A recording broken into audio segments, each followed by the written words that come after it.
Welcome to my channel, All for Health with Jane. Family, we are on the Senzo Meyiwa Trial. Today on the 3rd of June 2024, we had the Vodacom cell phone analyst on the witness stand. Listening at this lady, she focused more on Sello, Chicco, Twala, and Senzo Meyiwa's cell phones. Those are the two cell phones that she analyzed and presented the evidence to this court today.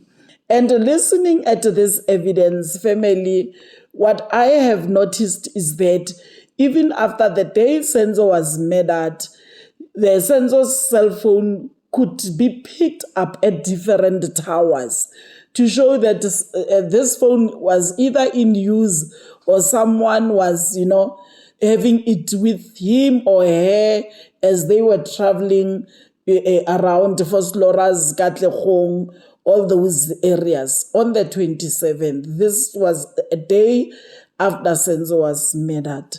Family, let's watch and carefully listen to what this cell phone analyst is presenting in this court. Okay, let us go back to the addendum. 060-804-0436 belongs to Sello Twala, page 9 of 4649, and that case ID is 550713. Kuthiwa lelandelayo ke yi-0. Oh, certainly.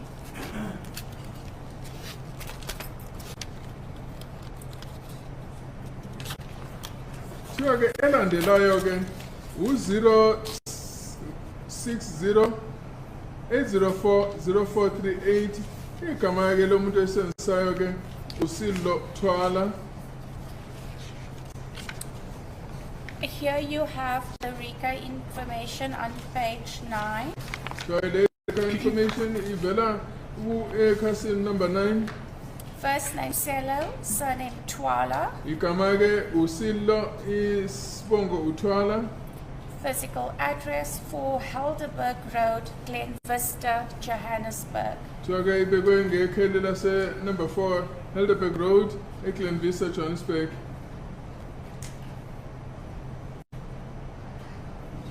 Some start date 23 June 2014. Uqala ukusetshenziswa kwale simu kwakumhla 23 June 2014. Okay, the end date reflects the same, which could be an error. Kusho ukuthi ke ugcina kwale number lena ikhombisa ke ukufana nale number nesuke yaqala ngayo kusho ukuthi ngaba kuyiphutha elikhona leli. The RICA start date is 23 June 2014. Uqala ukusetshenziswa ngaphansi kwe-RICA mhla 23 June 2014. And the end date is 1 January 2015. So ke uyogcina ukusetshenziswa mhla 1 January 2015. Thank you. Following number is 071 437 9551, belonging to Senzo Meyiwa, page 13 of 4649, same case ID 550713. So elandelayo ke inumber ewu-071 437 9551 esetshenziswa ke uSenzo Meyiwa engaphansi kwecase number 13 wamakhasi awu 4649. On page 9 you will find that the first name is Senzo, surname Meyiwa. So page 9 uzothola ukuthi igama uSenzo isibongo Meyiwa. Physical address states number 1 with no street. Kuthiwa ke ikheli ke kubhalwe ngokuthi number 1 umgwaqo ubhaliwe. Randburg, Johannesburg. Ngaphansi kwe-Randburg eJohannesburg. RICA start date is 31st March 2014. So iRICA ke iqala number 31st March 2014. And ends 1 January 2015. and phela ngomhla 1 January 2050.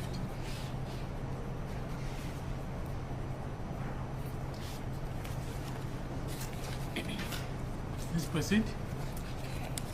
Thereafter, there are locations of the above MSISDNs, which also means cell phone numbers, during the period 26th and 27th October 2014. Which kuyavela ke futhi nokuthi IMEI number esetshenziswa esetshenziswaneni ngo-October 2014. Do we have copies of this pages?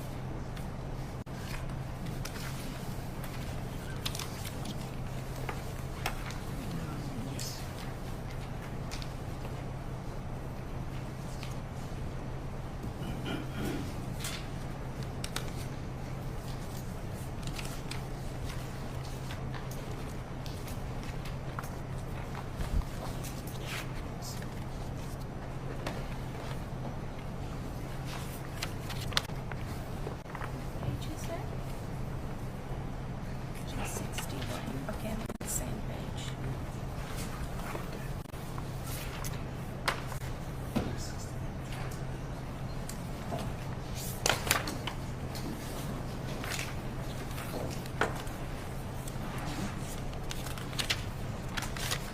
So if we look at page 61 of 361 of this bundle,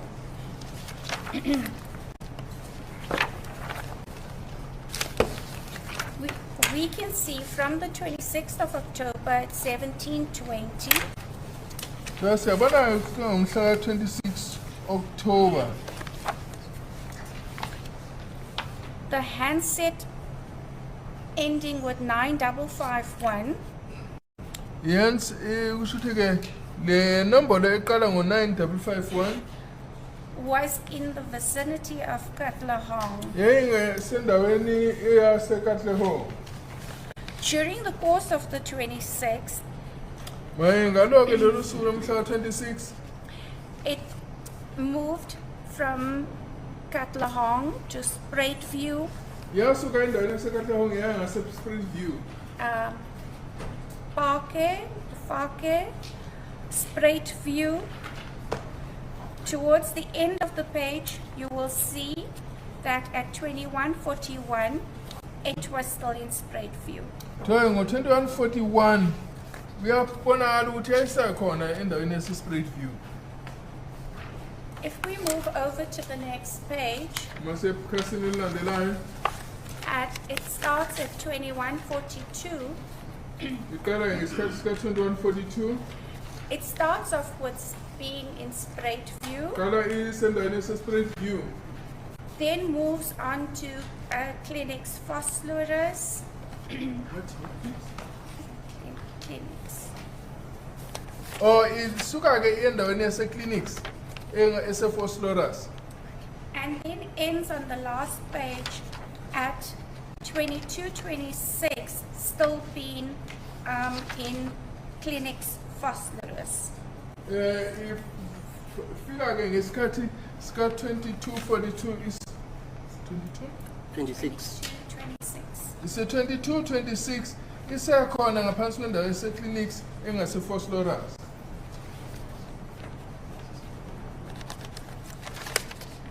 Okay, we're still on the number ending 9551. Sekuyona le kule number ephela ngo-9551 On page 363 at 22:28, ngesikhathi sika-2228 ngaphansi kwenumber 2363 the tower still reflects Clinics Vosloorus. ithawa-ke esakhombisa lapho kuseyona iclinics yase-Vosloorus.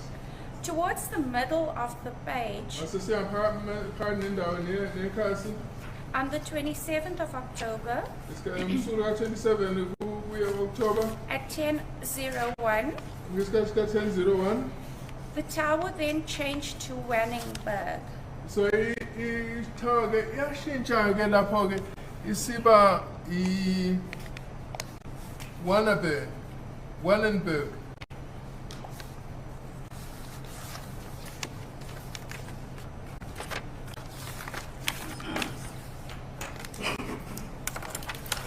towards the end of the page, masisase ekugcineni-ke wekhasi at 1232, sikhathi kwaku-1232 it reflects on a CF, which is voicemail, iyakhombisa ukuthi iku-CF okuphume ukuthi kwakuyi-voicemail. and that's an undefined tower. Manje-ke ayikho-ke ithawa ekwazi ukubonakala lapho kuthiwa ithawa engachazeki.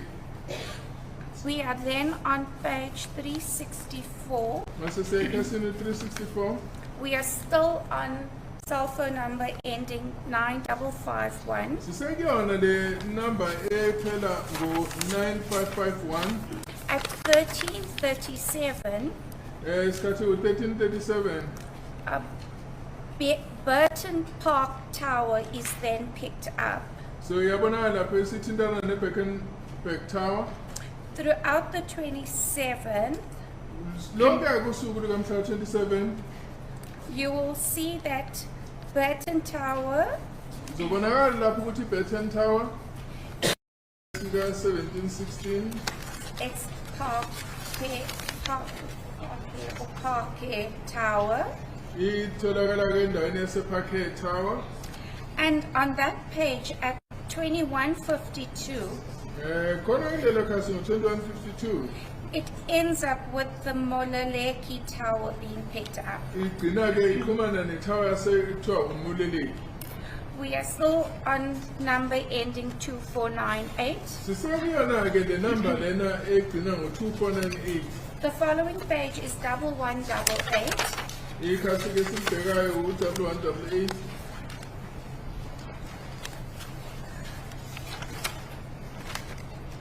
This is GPRS data. Lapha-ke sithola-ke imininingwane ye-GPRS. It starts at 1526 Iqala ngesikhathi ka-1526 with Lifter and Frieda.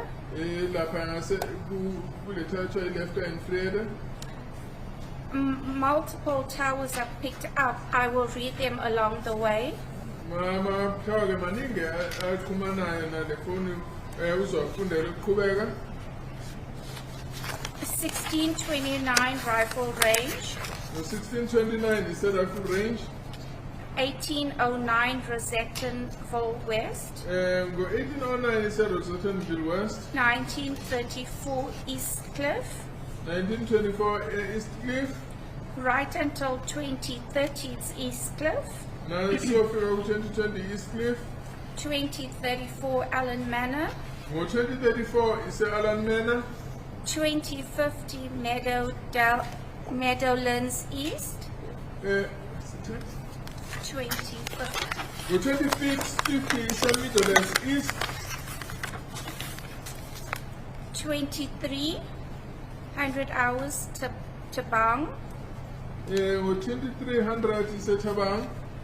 Okay, then we're back on the 26th at 1125 Lifter and Frieda. Ngo-1125 ngomhla 26 ise-Lefter and Frieda.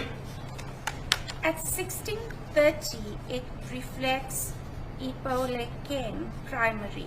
Manje ngo-1630 ikhombisa i-primary school ekuthiwa iPulukeng. At 1726 Spruitview. Ngo-1726 ubonisa ise-Spruitview. At 1805 we have an undefined. Ngo-1805 khona la kunethawa engakwazi ukuchazeka. 1916 it's still Spruitview. Ngo-1916 ise-Spruitview futhi. The page ends with 2152 Mololeki. Manje ikhasi-ke leli liphela ngo-2152 isavesa umleleki.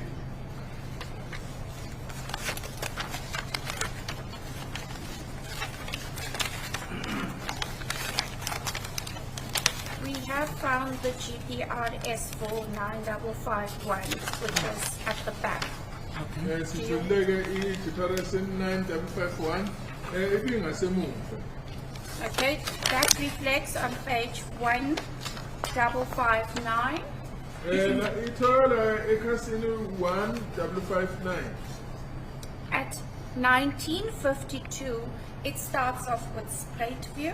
Isikhathi esinani sa-1952 iqala ngokuba endaweni ese-straight view. Right to the end of the page at 2025, it still reflects as straight view. Kuyogcina kuyofika ekugcineni kwekhasi lakho ngesikhathi se-2025 isekhona endaweni ese-straight view. Page 1560 Page 1560 at 2025 reflects straight view. ngesikhathi sa-2025 isakhombisa yona i-straight view. It ends at 2033 with being straight view as well. Iphelela futhi ngo-2033 isekhona endaweni yase-straight view. Page 1561 Siya ekhasini u-1561 starts at 2033. iqala ye-2033 It reflects straight view. ikhombisa-ke sendaweni yase-straight view. At 2045, towards the end of the page, it still reflects as straight view. Ngasekugcineni kwekhasi-ke ngesikhathi ka-2045 isakhombisa isesendaweni yase-straight view. Page 1562, Masisiya ekhasini i-1562 we are still on the number ending 9551. sisekuyona le number egcina ngo-9551. GPRS data reflects 2045 straight view. Ngesikhathi ka-2045 i-GPRS ikhombisa isesendaweni yase-straight view. Towards the middle bottom of the page, at 2100 hours, Ngo-2100 kushuthi ngo-9 it reflects phosphorus, ikhombisa uphosphorus GSMT 01. i-GSMT001. At the same time, a few seconds later, it reflects straight view again. Manje-ke uma kusendukudlula nje imizuzwana ikhombisa ise-straight view futhi. At 2107, Isikhathi se-2107 okay. isendaweni esephakhe. 2108 straight view, Ngesikhathi 2108 ithi straight view futhi. and it ends at straight view at 2108. Igcina ngayo-ke lo 2108 isesendaweni ese-straight view. On page 1563, we start at 2108 straight view. Ngekhasi u-2163 isekhona ngo-2108 endaweni yase-straight view. There are no changes on this page. At 2116, it ends at straight view. Igcina-ke ngo-2116 isekhona endaweni yase-straight view. Page 1564, Esikhathini-ke u-1564 we start off at 2116 qala-ke siku-2116 isikhathi straight view. se-straight view. There are also no changes on there. At 2132, it ends with straight view. Akukho kushintsho olwenzekileyo-ke kuyofika isikhathi ka-2132 isekhona lapha endaweni yase-straight view. We are still on 9551 GPRS data. Siseqhubeka ngokuba ngaphansi kwe-GPRS data nale number 9551. At 2137, we begin with an undefined tower. Manje ngo-2137 siqala-ke ngale tower-ke engachazeki. At 2137, a few seconds later, it reflects as straight view. Imizuzwana-ke nje imbalwa isidlulile isakhombisa ukuthi isese-straight view. 2138, parquet. Manje 2138 isithi phakhe. 2138, a few seconds later, it reverts to straight view. Ngo-2138 isekudlula imizuzwana nje isithi straight view futhi. At 2144, it reflects parquet again. Ngo-2144 iyakhombisa ukuthi ithi phakhe futhi. Just Thereafter, on that page, sorry to interrupt.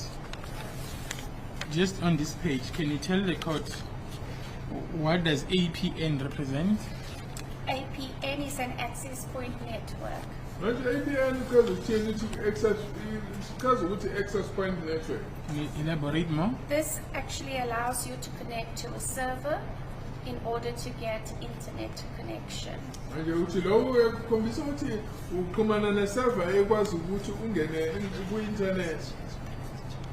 Can you also explain what is GPRS? GPRS is anything that's internet related.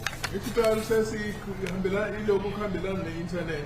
So if you're on Facebook, WhatsApp, reading the newspaper, you would then need a connection, and your APN connects you to access that. Manje ke uma ufunda ke okuthize ku-internet i-APN iyaqhumanisa ke naloko ukufundayo. And then on the third last column, where it's written volume in bytes, what does that represent? Manje volume in bytes 2010. That's if you've downloaded any information, Uma kukhona ke uploaded or downloaded uma ukhona information. okufakile ku-internet noma udownloadile ku-internet ilokhu kuchaza ukuthi yini ke lento ekuthiwa i-volume in bytes. Can you also place on record the volume in bytes on 26 October at 21:40?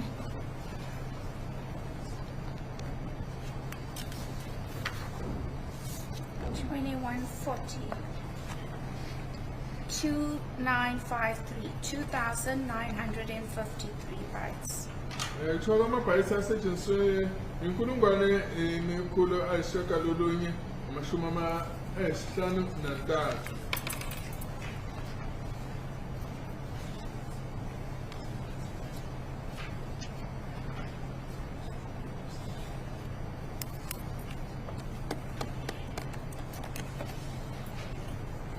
And then what does 0 represent in the third last column, volume in bytes? That could represent just viewing without doing any downloads. Manje ku-zero ke lo uchaza ukuthi hayi ukubheka nje umuntu ebhekile ku-internet kodwa kungekho lutho aludownloadayo. Proceed. Okay. So we will then move on to page 65. There hasn't been much change in the tower. It's between spread view and parquet. Kuthiwa ke uma sekupage 65 akukho into olukhona kule tower esetshenziswayo iphakathi nje kwe-spread view ne-package.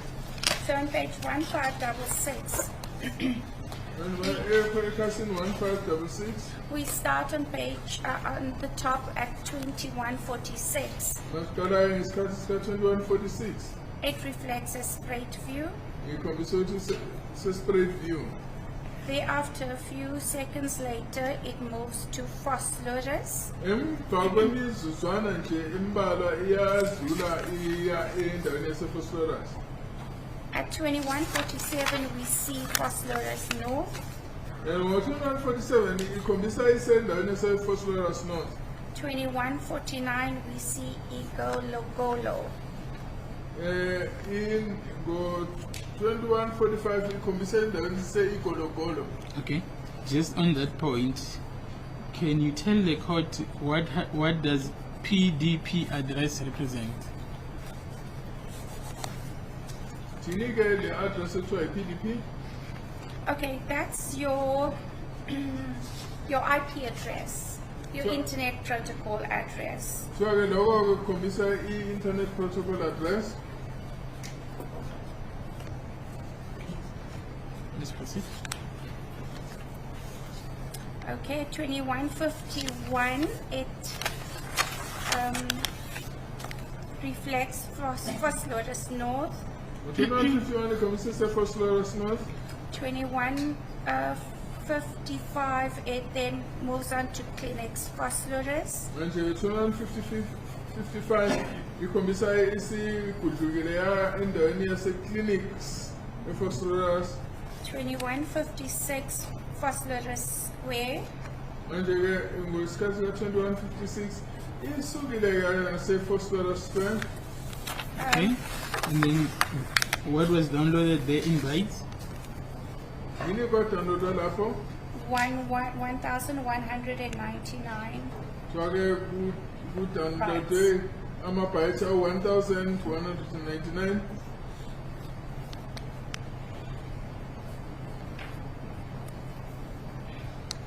At 2156, it reflects clinics Phosphorus. Ngo-2156 ibonakala isendaweni se-clinics for ephosphorus. At 2159, it then reflects Phosphorus Square.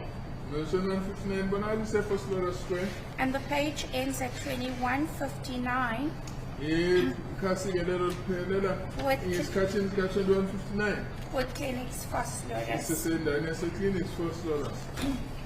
Can you just place on the record how many bytes were downloaded on the 26th of October at 21:59?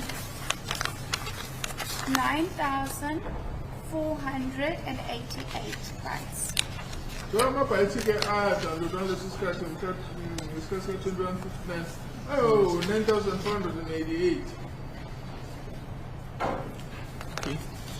If you're able to do it, or you can do it later, are you able to quantify how much data was downloaded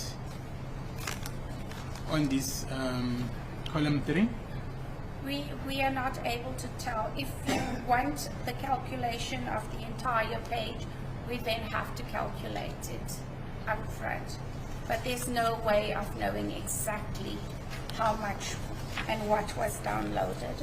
Okay, yes, kwenalwazi lokuthi kwakudownloadwa ini futhi engakanani ngaphandle kokuthi kuhlale phansi kuhlaziwe ukuthi ayingakanani. We then move on to page 1567. Siyake ekhasini 1567 At 2159, isikhathi ngo-2159 it starts off with clinics Phosphorus. qala-ke ngendaweni yase-clinics ephosphorus. A few seconds later, it reflects as Bopang Khotsi. Ngaleso sikhathi-ke ikhombisa isendaweni ekuthiwa ibupang khotso. Then it moves on a few seconds later to clinics Phosphorus. Emva kwemizuzwana nje iyasuka lapho iya e-clinics phosphorus. Okay. Anything downloaded? Khona yini okwadownloadwa lapho? At 2159, 8,680 bytes reflecting. Okubonakalayo lapha ku-8,680 bytes.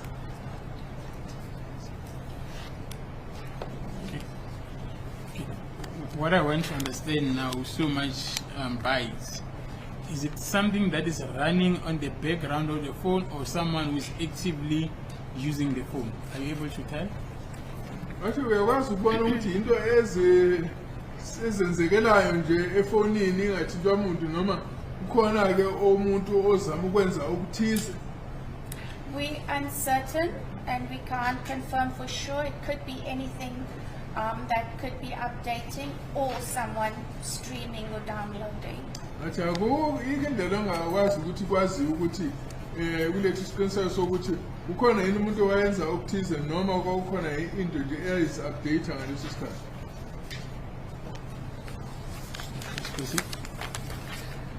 At 2200 hours, Isikhathi sika-2200 it reflects as a Phosphorus square. ibonakala isendaweni yase-phosphorus square. Okay, go down to 2206. Asiyeke esikhathini ka-2206 Bopang Khotso.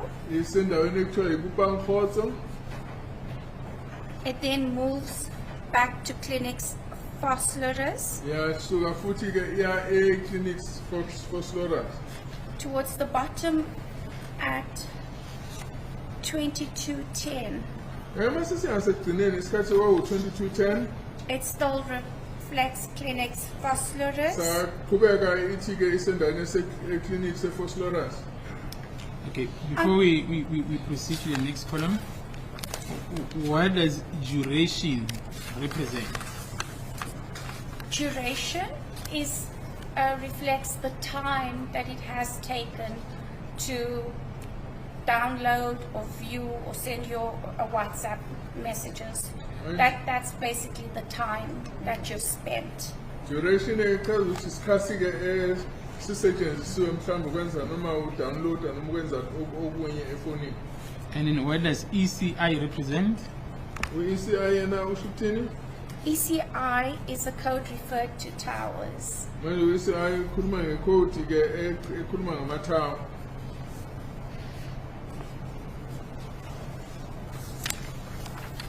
So just for clarification, each and every code has a tower, has its own ECI code. Yes. Shuthi thawa nethawa ine-ECI code yayo.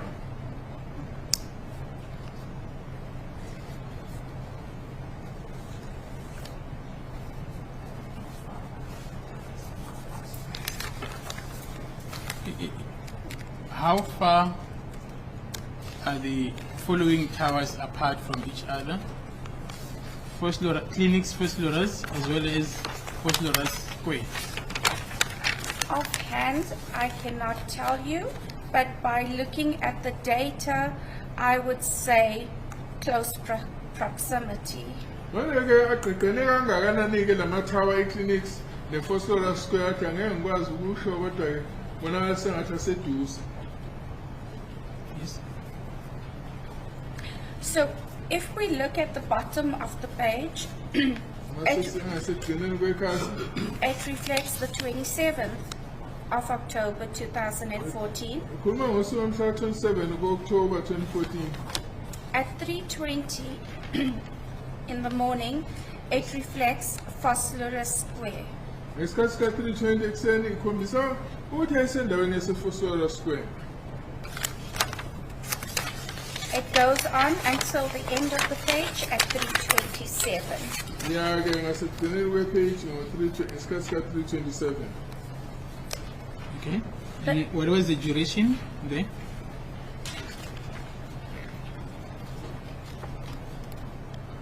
The duration was 4:38 seconds.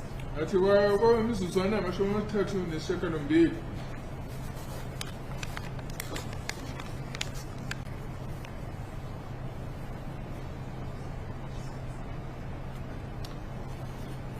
And at the bottom of the page, the last entry, can you place it on record? 27th October at 3:27. It reflects as Phosphorus Square. Athi ngo-3:27 mhla 27 ku-October ikhombisa ayisendaweni yase-First Laura Square.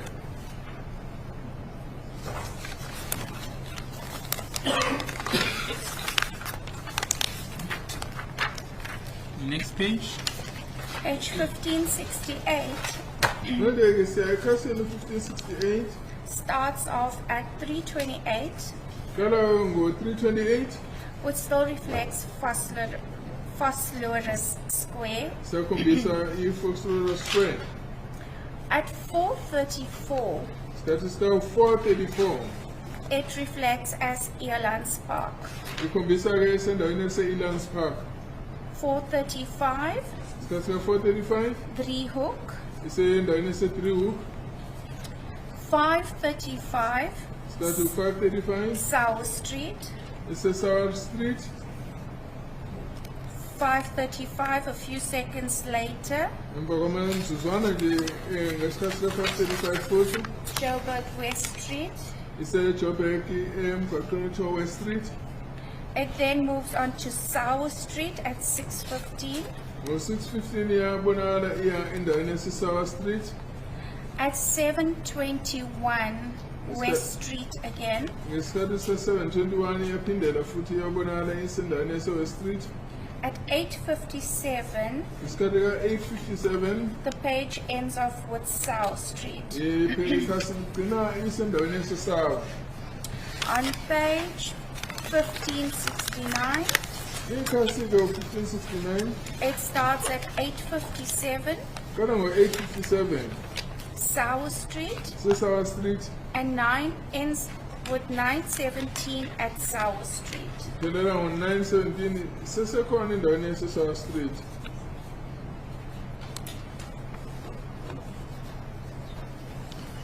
And that's the end of the transactions. Athi-ke kuphelela-ke kwalokho kwakwenzeka kuleyo phone. Family, as Advocate Sibanda was taking through this Vodacom Analyst, I think not much was said. Let's hope more will be revealed when the defense is going to cross-examine her. But for now, it was just to tell us where all the towers where these cell phones were picked up. This is what we heard from her evidence. So let's wait for the defense, maybe from tomorrow, as they are going to cross-examine this lady. Family, thank you very much for watching this video to the end. Please like it before you leave. Subscribe for my channel if you haven't done so yet. I love you, family. Thank you, thank you, thank you.